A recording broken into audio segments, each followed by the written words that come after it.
Yeah, this game sucks. The Half-Life series, even over 10 years after its latest release, is regarded as a colossal achievement in video game design and technology, with the gameplay and environments having this amazing relationship you just couldn't find anywhere else at the time. Whether that was the combat, the puzzles, or the storytelling, everything just clicked.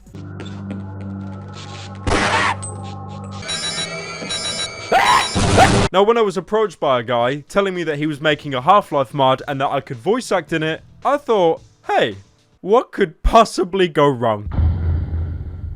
So, let's see how Hunt Down the Freeman works. Why don't they have textures on their eyes? Hello, Captain. Captain? Why are they all voiced by me? I don't like the. Hey, shut the game off. Yes, shut the game off. Pull the plug out the socket. I won't play this anymore. One thing I have to say before jumping into this, the voice acting is a total train wreck. The devs thought it'd be a great idea to ask a bunch of YouTubers to voice for the game, and somehow I wasnwasn't the worst.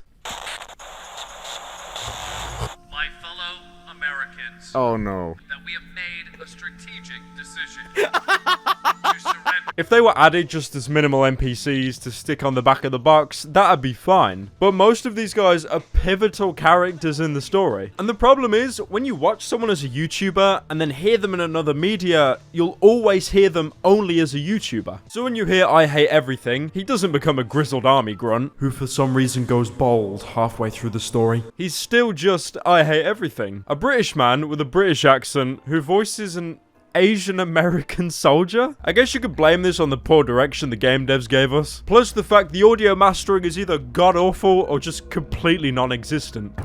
Mitchell, do you copy? We'll have to find another way to Brandon Street. And we'll have to find one quickly if we want to get out of the city. Yeah, reading you loud and clear, command over. Mitchell, do you copy? Yeah, reading you loud and clear, command over. Also, good luck understanding anything, fucko. The subtitles don't even work. This is Sergeant Mitchell. Do you copy?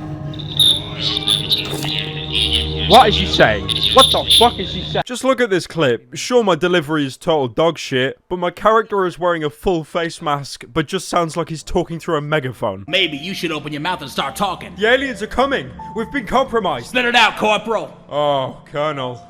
We are so fucked. That would be the same as me putting on an entire gas mask and then sounding like this. It doesn't make much sense, does it? Anyone that I didn't recognize as a YouTuber or was an actual professional voice actor seemed to do a somewhat decent job. The guy who voiced the protagonist did a passable job with what he was given, although near the end he whips out this discount Duke Nukem voice.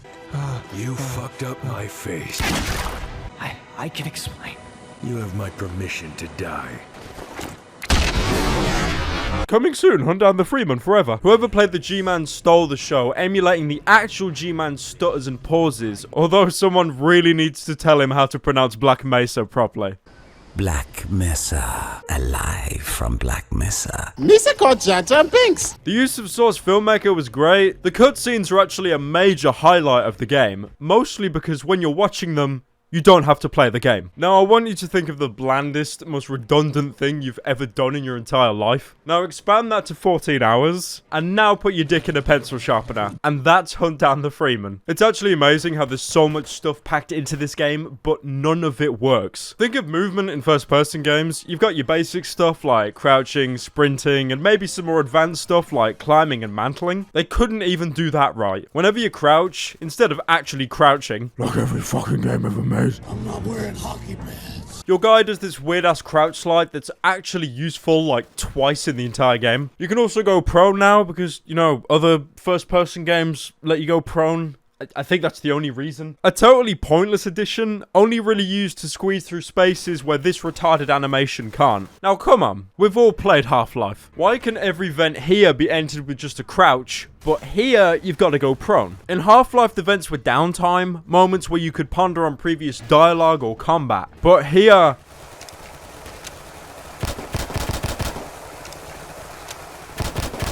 it's just too goddamn slow. To top it all off, they have this climbing mechanic, which sounds neat on paper, but executed so poorly.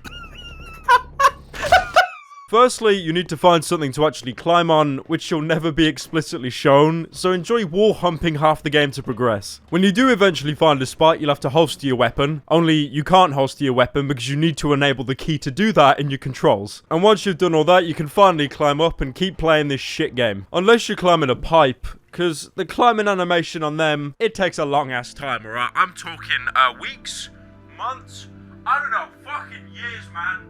God damn, I'm still stuck on one now. The worst thing is, none of these new mechanics are taught to you. There's no in-game tutorial or hint system. You've got to figure it all out for yourself. So when you see some poor schmuck doing a let's play of this game, he'll just be grinding on a pole like an Amsterdam stripper because he has no idea how these broken-ass mechanics work.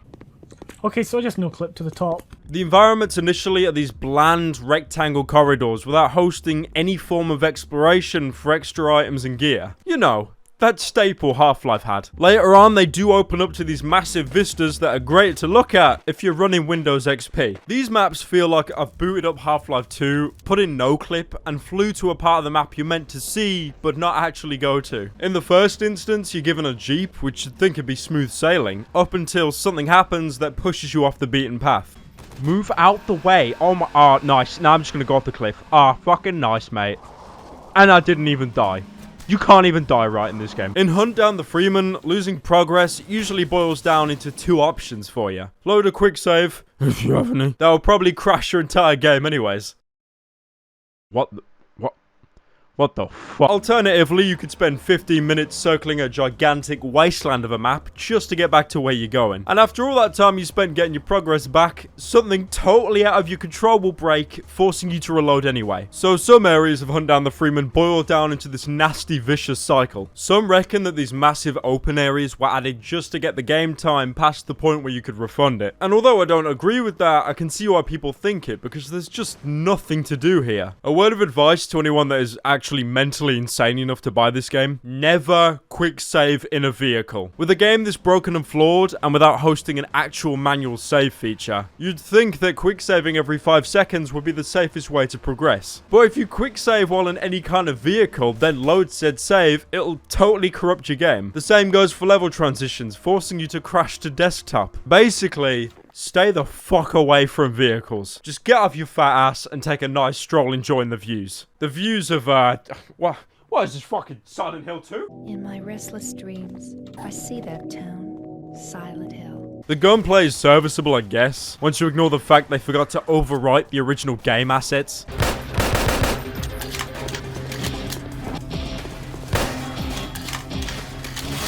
And then the other half, they forgot to add any audio whatsoever.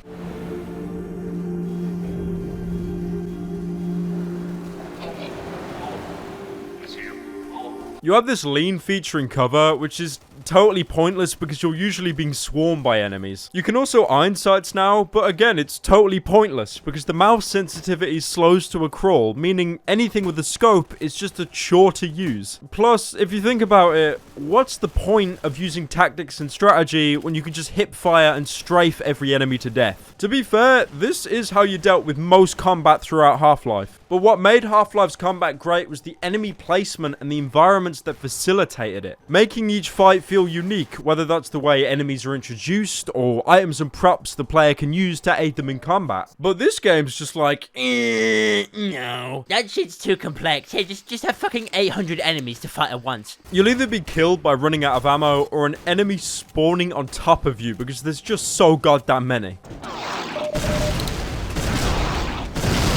What is this Mickey Mouse bullshit I see before my very eyes? Please just kill me. It's either this or I lose an hour of progress. Thank you.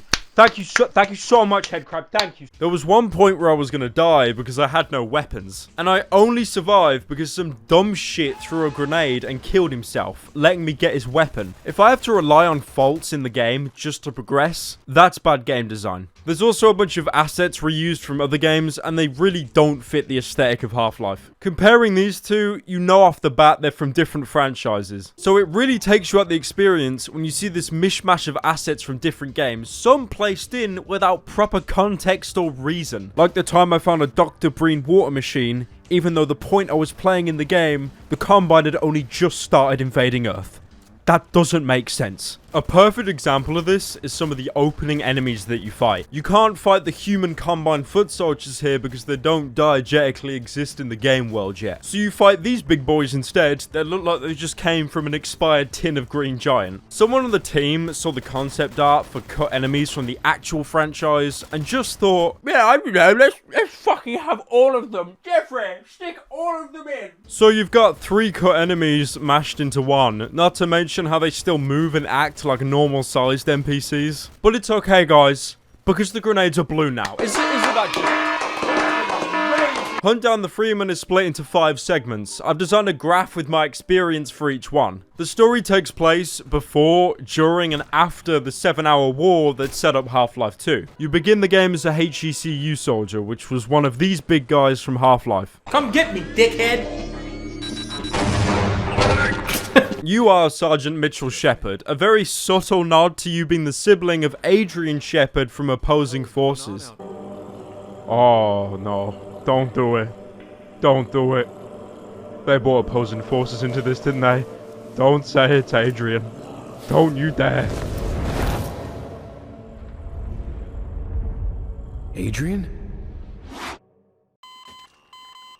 Yeah, that's my fucking reaction, to be honest. The prologue takes place inside Black Mesa, somehow looking worse than the Black Mesa made 2 years ago. But hey, maybe I'm just a bit biased on that. I entered this massive chamber and spent ages exploring for a way to progress. And then it finally hit me. Hunt Down the Freeman has the worst level design ever. The game says it takes 14 hours to complete. If you knew where to go, it'd take 3. You'll be put into these arenas with enemies just coming from all sides. But 30 minutes later, you think, you think they would have stopped coming by now? And why are all my allies coming out of the same tent like it's the goddamn clown car from Saints Row 2? And then it hits you like a brick covered in lemon juice. You were never meant to engage in this fight. You were meant to totally ignore it and run to a discrete corner of the map to progress. Oh, fucking nice. This happens for pretty much the first half of the entire game. You'll see a fight going on and you'll be given some kind of weapon tricking you into thinking you can actually contribute. Then you realize the enemies just never stop respawning, so you'll lose all interest and move on to the next area where you do the exact same shit again. And these are the good parts, right? The bad parts are when the combat's died down and you have no idea how to progress. So you spam interact on every door and surface like you're playing Wolfenstein 3D. But here, there's no secret reward. You just get to keep playing the game, which is technically not a secret, but an unsecret. A fucking punishment. Where do I go? There's nowhere for me to go. It's like a fucking Home Bargains version of the BioShock Infinite intro. My bad. I had to get blown out the fucking sky to make progress. And it's raining underwater. Of course it is. It does amaze me that a game so narrow and linear can be so confusing just to make progress in. It's like the Rubik's Cube of shitfuck. Take this for example. Do you climb up on this wall to make progress? No, because there's an invisible barrier here. The entire barrier was destroyed at one point and I still couldn't make progress. You're actually meant to go over to this poorly lit area, jump on this dumpster, jump on this skip, and then do a crouch jump up and over this truck. If you manage to pull that off on your own, congratulations, you've earned the title of Big Guy. Your reward is facing off against a strider that can kill you in one hit. I can offer you a battle you have no chance of winning. In most games, the devs would make the way to progress obvious. They can do this with subtle cues like lighting or vantage points. Here, in an attempt to stop the player from becoming lost, they make the water fucking kill you. Why is the water hurting me? There's not even any leeches in this water. Why is Even though 5 minutes prior, the water was completely safe to swim in. I mean, fuck me, man. Would it be too much to ask for a ladder? I don't even care if I have to press pause break to start climbing. Just give me a fucking ladder. Bogdanov. He went to refund the game. The team refund the game. He got his money back. Reduce the game from $25 to 20. He is going to beat the game again. Add a single ladder into the game. The only time I see a ladder, and it's completely redundant. He is still going to refund. Distract him. What? What is it?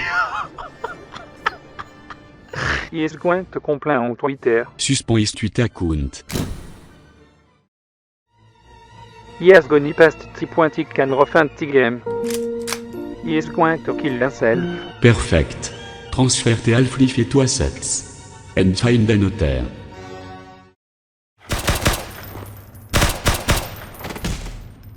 Progress I made was usually accidental, and I'm genuinely amazed that I finished the game without any sort of guide or walkthrough. But I tell you what though, there is actually one good thing about this game. You'll feel like a fucking glowing brain genius after finding out how to make any kind of progress. Every time I hit another loading zone, my third eye opened just a little bit more. Fuck Kawashima's brain training. Just play Hunt Down the Freeman for 15 minutes. Also, this game adores invisible barriers. They'll always be placed in the most obtuse areas, making you feel even more boxed in than you already are. There was even one point I had to open up console commands and use no clip just to climb up this ledge, because some brainlet forgot to remove an invisible barrier here. Obviously it goes without saying, but if you need to cheat to finish a game, your game shouldn't even be available for purchase, even if you're promising a future patch or re-release. There are actual puzzles in the game too, that's a thing. There's this one where you navigate across a bunch of claymores, but you're never explicitly shown the distance to set one of these things off. Mitchell, don't move. They set up claymores. Looks like all of them are connected to each other. Maybe if you follow the cables, you can shoot down the main switch.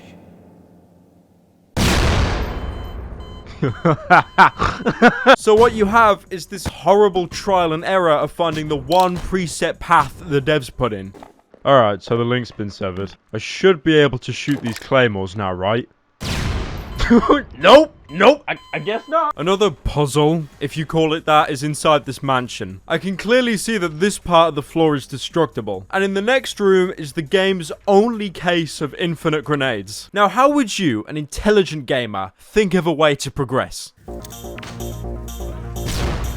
This better not be a joke. I spill my drink. I don't understand. What you're actually meant to do is go upstairs, jump over the railing, and stand on the bullet and grenade-proof chandelier. Excellent choice, guys. 99% of your progress will be experimenting on what you can and can't do within the game world. And you're gonna die a lot, so make sure you got that F5 key handy. This is the wrong way. Where am I meant to go? This is it. Or just jump on the track? Ah, alright then. Fuck this guy. In the intro, you're attacked by a guy in a HEV suit, which is assumed to be Gordon. But spoilers, it ain't him! Who would have guessed it? Who would have guessed it as a Gordon Freeman in this shit? Gordon never actually makes an appearance in the game. He could have been in a cutscene I missed. If the fucking game worked properly. Boy! But there are nods to him if you're vigilant enough. I think it's really telling that Gordon beat you up in the game trailer, but he's replaced with the HEV suit in the final release. You make a deal with the G-Man to get revenge on Gordon, and then I noticed something else about this game. This is where I get off. The cutscenes just don't work. Now hear me out, like I said before, the cutscenes are great because they're the only times you're not playing the game. But they start and end so abruptly, so you'll just be playing the game and then Get down!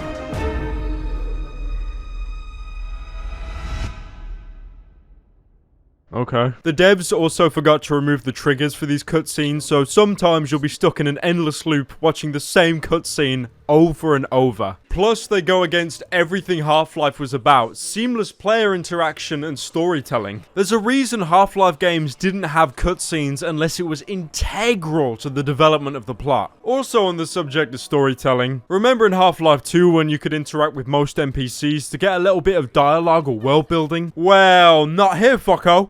Not a single person here has any dialogue. Yeah, his pathfinding's broken. He just doesn't even care. And he fucking killed himself. Unless, of course, you count this as dialogue. Ooh, don't touch me there. Don't touch me. Sorry, Sarge. I'm taking.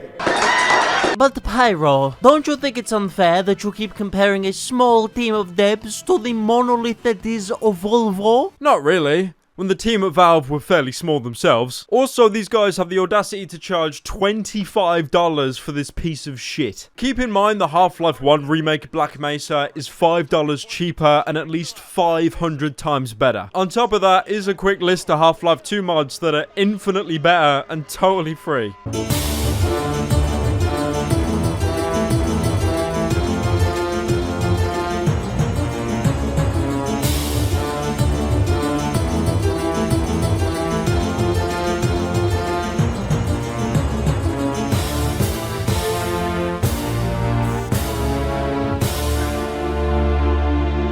I think that's the main problem with this game, the price. If it was cheaper or even free, people would be like, hey, this game fucking sucks, but hey, at least I got it for free. Also, I don't know how they've done it, but they've totally screwed the AI for pretty much everything in this game. Friendly NPCs can be stuck in place, repeating the exact same dialogue.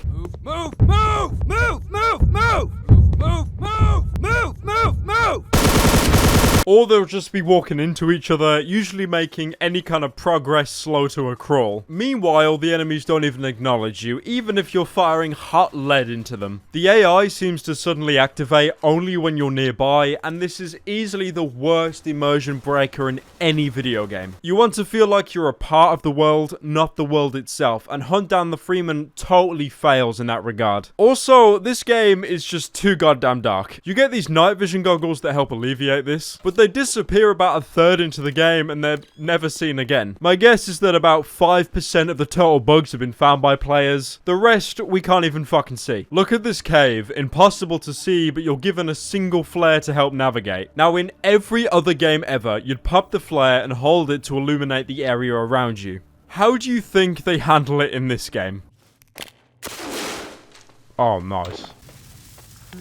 So I just gotta keep picking it up and throwing it. I can't even pick the fucking flare up now. To be fair, in other Half-Life games, you used flares the exact same way. But in those games, you actually had a flashlight. The game has this horrible issue with pacing. Levels will take either 5 minutes or 5 hours, depending on if you know what to do. Like, there's a mission where you're on a train with a skybox that actually challenges Minecraft.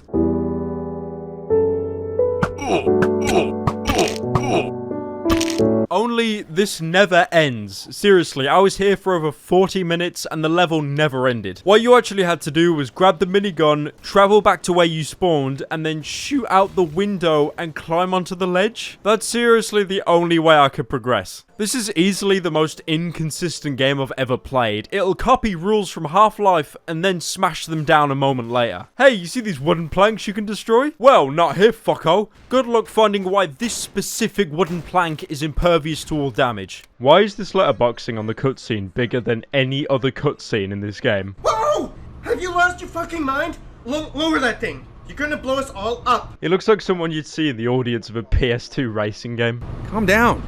Don't fucking tell me to calm down. There's a gas leak that can blow half of us all the way to hell with a fucking match. Remember, no weapons. Wait a minute. I thought you said no weapons. Yeah, some gas leak, am I right, guys? I love how you can pick up suit energy even though you don't have anything that needs it. You can even use suit recharger stations, but then later on, the game remembers you're not Gordon and you can't use them anymore. Hunt Down the Freeman also throws a bunch of characters in that get minimal screen time, so being invested in any of these people is next to impossible. You and your men from now on are under my command. Welcome to Avalon Vale, and welcome to the crew.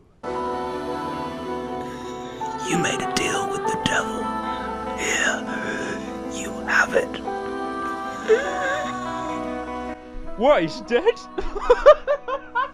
That was fucking delicious. Eggs on toast. If you didn't catch on already, the story is a complete mess as well. After making your deal with the G-Man, hunting down Gordon is just totally thrown aside while you form a personal army while the Combine take over the world. It's really apparent they played MGS5 and just wanted to incorporate it into the story. I mean, think about it. You start the game proper, inside a hospital after a life-threatening attack. You then escape the hospital and travel into the desert. You begin forming your very own personal army. You're then betrayed by someone close to you. Your ragtag group of troops becomes an overly militaristic micronation, mostly comprised out of children and soldiers who devoted their lives to you, all in the middle of the ocean. At this point, I'm just going to rename Mitchell to Big Mitch. I still find it funny how they lift most of the story from Metal Gear Solid 5, even though everyone knows that was the weakest title in the series for its story. Turn the ship. We're going to Borealis. Aurora Borealis! Special thanks to Hideo Kojima. Yeah, thanks for shortening my life by 10 fucking years, guys. Later in the game, the cutscenes have this massive nosedive, with dialogue going from just... I guess you don't understand the situation, my friend. We're all dead men walking. Meh. all the way down to sweet Jesus, what was that? I feel like I'm in a Macbeth play for 9-year-olds. I always saw you as a hero after that day. Hero? You're talking to a villain, my dear. The hero inside of me died many, many years ago when I was young. This is the room of video game dialogue. How was work today? Oh, pretty good. We got a new client at the bank. We'll make a lot of money. What client? I cannot tell you. It's confidential. Oh, come on. Why not? No, I can't. Anyway. It's always been between predator and prey. That's the balance. But this time, the tables are turned. What? You fucked up my face. Then in the last hour, the game's like, oh, fuck yeah, we forgot about Freeman. And they just throw his name back into the story. The Combine will be looking for you. And that will create, Mr. Freeman, an easier path.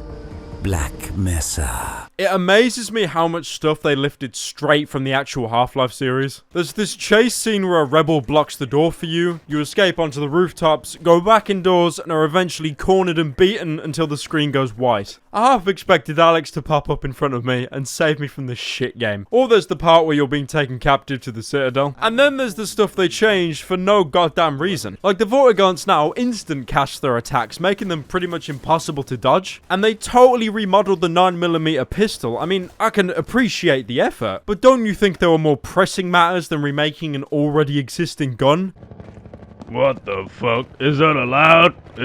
Is that allowed? Ironically, you're actually the friendliest Metro cop I've met in this entire playthrough. Easily, the worst thing about the entire game is Act 2. Just the entire thing. Take every negative point I've made during this video and times it by about, I don't know, 5 trillion. Firstly, you start off in this valley with no direction whatsoever. So you'll spend 15 minutes getting somewhere thinking you've made progress, only to find out that was the total wrong direction and you need to go somewhere else instead. And remember earlier when I was complaining about the overuse of invisible walls? Now they've just replaced them with kill barriers. Also, there's antlions here because fuck you, and they're blue now. Why? Because fuck you. Yeah, don't forget the fact that they're based off real life ants that prefer hot climates. Just color them fucking blue. I actually had to get that off the wiki. I also found out that antlions are a real insect, but they don't look like ants or lions. So overall, I'm quite disappointed. But forget the terrible pathfinding and enemies, because that ain't even the bad part. The bad part is when they throw like 8 sniper nests at you, giving you no weapons to fight back. Only explosives can kill these guys, but there isn't any for a good few hours, so enjoy your game of Deadly Twister, you dumbass. Even better, there's next to no health pickups through this entire area, so you'll be relying on quick saving. And if you quick save in a bad spot, guess you gotta play the whole of Act 2 again, my guy. And then someone on the team thought to themselves, that's not punishing enough.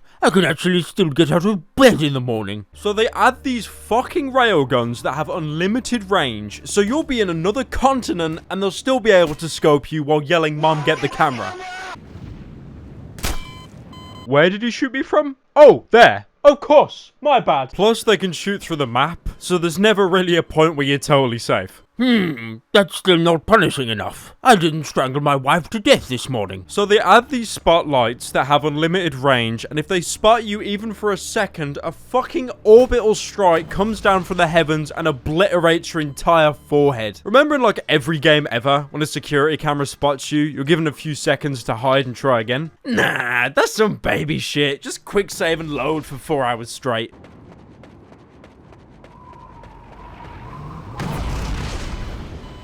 I am just amazed that someone thought this was a good idea.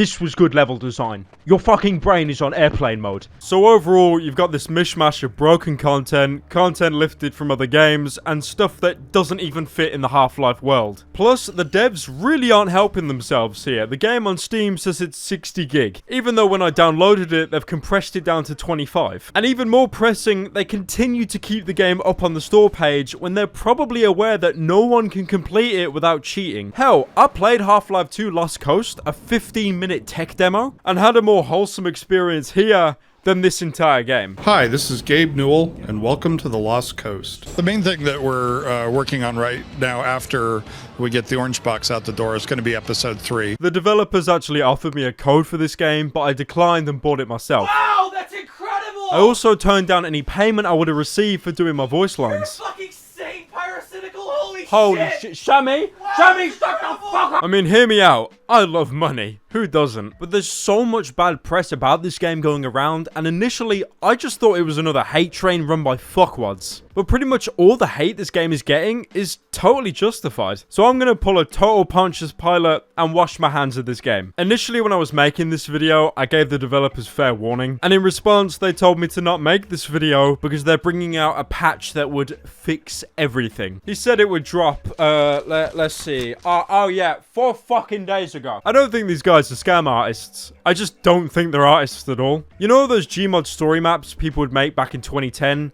Just think of it as one of them, but with a much bigger budget. I think they've made a colossal stinker of a game, but if they do somehow manage to patch out all the bugs and fix everything, I will happily name Hunt Down the Freeman the canonical 3rd episode of Half-Life 2. All they need to do is fix the AI, fix the maps, fix the sound effects, fix the controls, fix the balancing, fix the vehicles, fix the entire game, and add an actual tutorial or hint system for the new stuff they added in. And then you've actually got a competent game worthy of your $25. I think my experience with this game is perfectly summarized in the final area. There's no endgame boss, instead you have a 15-minute standoff against waves of Combine. The first 3 minutes were the most interesting, reflecting my intrigue for a game with such a bad reputation. And the other 12 minutes, the ground enemies just give up for some reason, and they're replaced with invincible snipers. At which point, I found the only use for the prone feature. To cuddle up against the wall and make a Reuben sandwich waiting for this game to end. Now, although I despise this game and feel like it took at least a third of my soul with it into the void, that Reuben sandwich I made was actually pretty tasty. So I'm giving Hunt Down the Freeman a fair but totally earned 11 out of 10. It really just makes you feel like Gordon Freeman! So they did actually drop a patch for this game, almost a fucking month later. They've actually added a tutorial to the game now, which is pretty neat. This is one of the criticisms I had before, that there was no guide to learning the new stuff, but even here, they somehow got it wrong. First and last word I want to hear from your filthy mouths is sir. Do you maggots understand? Yes, sir! You will listen to me and I will teach you. At the end of the day, I will make you eat battle and shit victory. No one here has any iris or pupils. It's like one step above not having eye textures. You're not gonna let me past? No, okay. Jump, soldier. Press X to I couldn't even fucking read that. Nice. So I had to go back into the footage to see what that note said. Press X to activate parkour, then press space to vault. Now I was here for a good 5 to 10 minutes, having no idea what to do, because I was pressing X and nothing was happening. And that's because even though it does say press X to vault, the actual button to enter parkour is still H. Because apparently, you had an invisible weapon in your hand that you needed to holster beforehand. You couldn't make this shit up if you tried. They've also added more props into the game, some of them blocking you from going to parts of the map that just ended up being dead ends. Music has been added to some parts, so instead of just feeling like a fish in a barrel, you feel like a fish in a barrel, but now you have elevator music. Some areas are even given a new coat of paint as well, which is, to be fair, pretty neat. Some of the bugs and visual glitches have been ironed out as well. Like the guys I voice now actually have eye textures. What the that... Is this guy just pretending to do stuff? He's not even holding anything in his hand. And they finally fixed that problem where saving in a vehicle would brick your save. So I do think overall that Hunt Down the Freeman is an amazing game and they've done a great job. Whoa, hold up there, stranger. Now, before you roll out the red carpet and congratulate these guys for their stunning achievement, you need to keep in mind they've made a broken game into a playable one. Just because I can finish a $25 game without cheating doesn't mean it's worth my $25. There's still glaring features in the game, like the environments being way too open and bland, and an enemy amount to challenge Leonidas' Spartans. On top of that, the patch seems to have added problems into the game. Remember earlier when I said everything was too dark? Now they've made the game too bright, so you can navigate pitch black areas without any problem. It's almost like Big Mitch popped some cat eye from New Vegas. And plus, there's still tons of bugs lying around. Whether the devs didn't see them or chose to ignore them, I'll leave up to you. Yeah.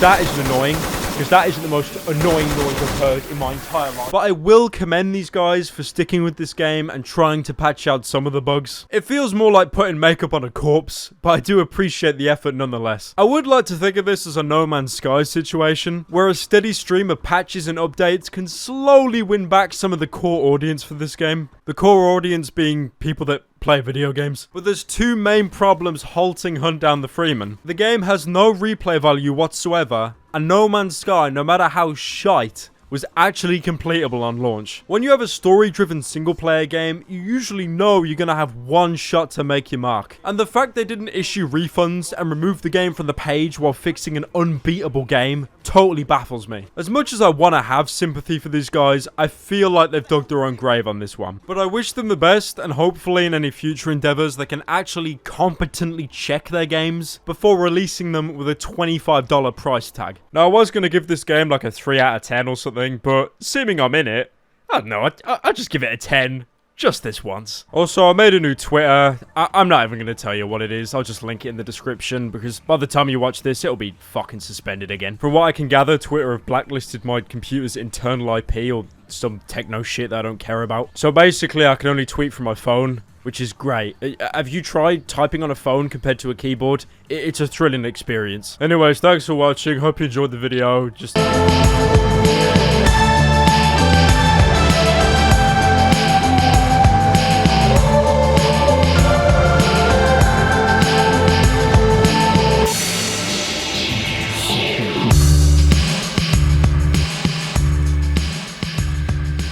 Okay. Oh, why did people fucking make this game?